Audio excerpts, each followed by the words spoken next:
Hello everyone. Today we are going to talk about a comedy drama film called Cashback from 2006. Enjoy your viewing. 2.5 years of a beautiful relationship between art college student Ben Willis and his girlfriend Susie suddenly end in a scandal. Mutual promises, meeting her parents, and all the other pleasures of living together are left in the past. What's more, the love-struck girl almost immediately starts a new relationship with her classmate Steve and doesn't even hesitate to show off her new happiness. During this difficult period, Ben is supported by his best friend Sean. Although he is not popular with girls, as an avid womanizer, he advises Ben to switch to another option. But Ben can't let go of his painful experiences. Every night he thinks about Susie. These torments force him to try to reconcile, and he calls his ex. But the girl decisively replies that everything is over between them. Long nights without sleep are filled with disturbing memories of happy days with Susie. Knowing that she was with another man was unbearable for him. But Ben doesn't have the heart to destroy the photos. Insomnia is becoming his constant companion, and no amount of medication helps him cope with it. Instead of dealing with his disturbing dreams, Ben only winds himself up more, tossing and turning in bed for hours with thoughts of his ex. Over time, however, his nightlife changes. He spends hours reading the books he's been putting off, the ones he didn't have time for before. But even then, his thoughts are occasionally filled with vivid images of Susie. During the day, Ben lives a boring life. He visits cafes alone and goes to stores to buy fast food. One day, he enters a supermarket, takes the necessary goods from the shelves and goes to the checkout. A pretty blonde woman asks him to pay for his purchases, but it turns out that he doesn't have enough money. Ben has to refuse some of the goods. Looking around the store with a tired look, he notices an ad for a night shift worker.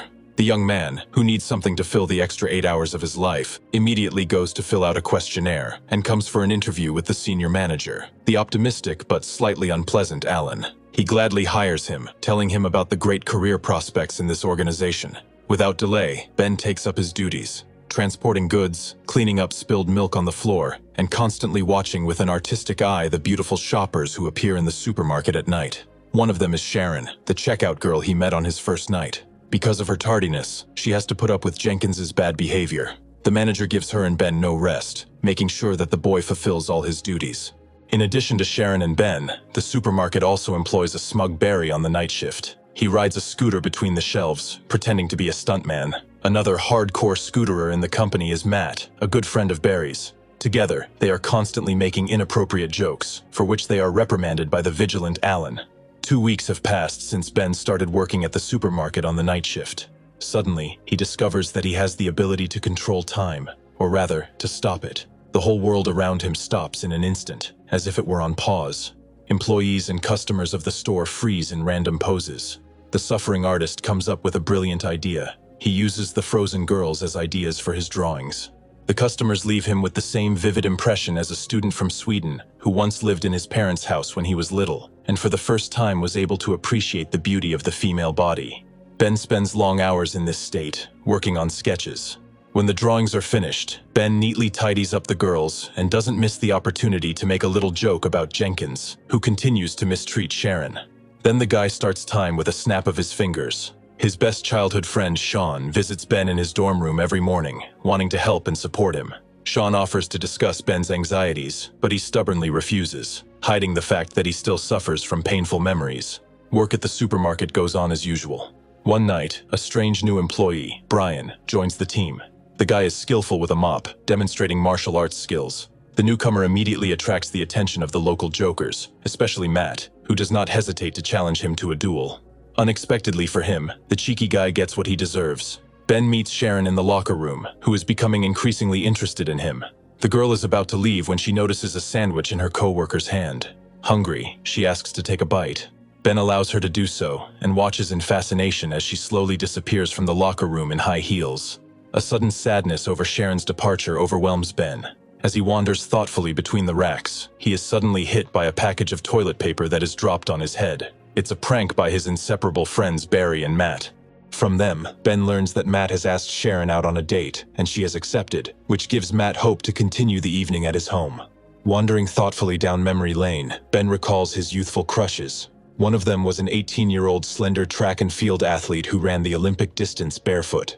There was also a labor teacher whom he openly ogled during class. But the main one was a classmate named Tanya, whom he would sneak glances at but not dare to talk to. One day, Tanya took the first step herself. One day, the girl broke her arm, which caused a stir among her classmates, who were happy to paint her cast. Tanya herself suggested that Ben leave a signature on the cast, and he timidly drew a red cross in the free space. 6 weeks later, the cast was removed, and that day the popular girl became the laughingstock of her classmates because thick black hair grew under the cast on her arm. Instead of laughing at her with everyone else, Ben decided to comfort her. He asked Tanya to become his girlfriend, and she agreed. He arranged their first date in his favorite secluded spot in the schoolyard. However, he did not dare to respond to her offer to kiss her, promising to do it next time. But he never saw her again because Tanya's parents suddenly decided to move. The supermarket employees, including Ben, gather in the locker room, where a confident Matt soon appears. He's confident that he'll be able to brag about how good he had a good time with Sharon the day before. His reminiscing is interrupted by his boss Jenkins, who announces that there is a soccer match on Sunday evening with another supermarket team, and everyone must protect their reputation. To boost morale, Alan gives an inspirational speech, but his subordinates look at him with stony faces because they can't refuse. On Sunday, the team takes the field. The opponents are confident, which causes Jenkins' subordinates to panic. Sharon comes to watch the game and immediately rushes to Matt. An excited Alan tries to motivate his team to play and hopes to win this friendly competition. However, time after time, the ball ends up in Brian's goal. This happens 26 times, and even Sharon's support doesn't help the team rally to score at least one goal against the opponent. To make matters worse, in the last minute of the match, Jenkins takes a powerful punch to the nose, bleeding all over the field. Matt volunteers to take his boss to the hospital and instructs Ben to make sure Sharon gets home. The team, which has suffered a crushing defeat, immediately breaks up. Ben and Sharon go to a cafe, where he asks her about her relationship with Matt. As it turns out, everything Matt said was a lie, and Sharon doesn't have another boyfriend either. During a pleasant conversation, she tells Ben about her dream of going to teach English somewhere in South America, for which she is saving up money for Spanish courses. In return, Ben shares his dream of becoming an artist whose work will be exhibited in a gallery. After the cafe, Ben walks Sharon home, and the couple kisses awkwardly for the first time. The next day at work, she stops by to check on Jenkins, who is not in the best shape after his injury.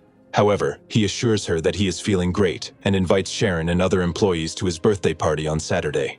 The girl immediately rushes to tell Ben about it and makes him promise to go along. He agrees, much to Matt's disappointment. Ben has been living without sleep for 4 weeks. He still makes drawings at night, freezing time around him. But now his only model is Sharon, who is gradually but surely replacing the memories of Susie. With sincere enthusiasm, Ben creates one after another portraits of his beloved girl, in which, unlike his previous models, she is not depicted naked. After the work shift, Sharon reminds Ben once again about the party tomorrow and gently kisses him goodbye. For the first time in a month, he was able to fall asleep and sleep through the night and half of the day. Ben is woken up by a knock on the door and a voice outside announcing a phone call. Still sleepy, he goes to the phone, not knowing who might be calling. The voice on the phone introduces himself as Alex Proud, a gallery owner who has noticed Ben's work and offers to organize an exhibition for him. As the shocked artist promises to bring the works to the gallery, Barry and Matt burst out laughing and head off to get ready for Jenkins' party.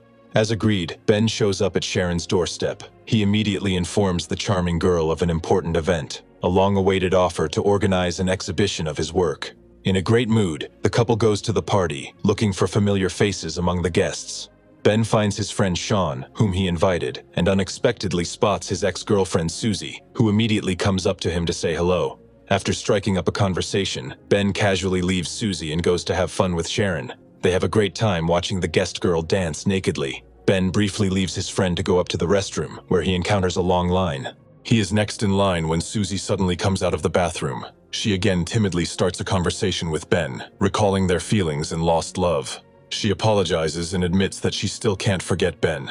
Despite the cold behavior of her former lover, Susie tries to kiss him. Sharon notices this moment and instantly turns around to run away. Ben follows her and appears on the doorstep of her apartment to explain everything. Refusing to listen to him, the girl scandalously throws Ben out and then never shows up for work at the supermarket. The guy goes to Alex Proud's art gallery, with whom he had supposedly made an appointment over the phone. To his surprise, the man tells him that this is the first time he has heard Ben's name and is not familiar with his work. Ben realizes that he has been cruelly played by the supermarket pranksters and is about to leave, but Alex shows interest in his sketches, which he has taken with him. Unexpectedly, the man praises his portraits and instructs his secretary Lucy to organize an exhibition of the young artist. Sharon receives an invitation to the exhibition and decides to attend. She arrives at the gallery, where she suddenly sees many of her portraits being admired by other visitors. Stunned, she wanders among the paintings and smilingly notices Ben, whom she forgives for the misunderstanding at the party.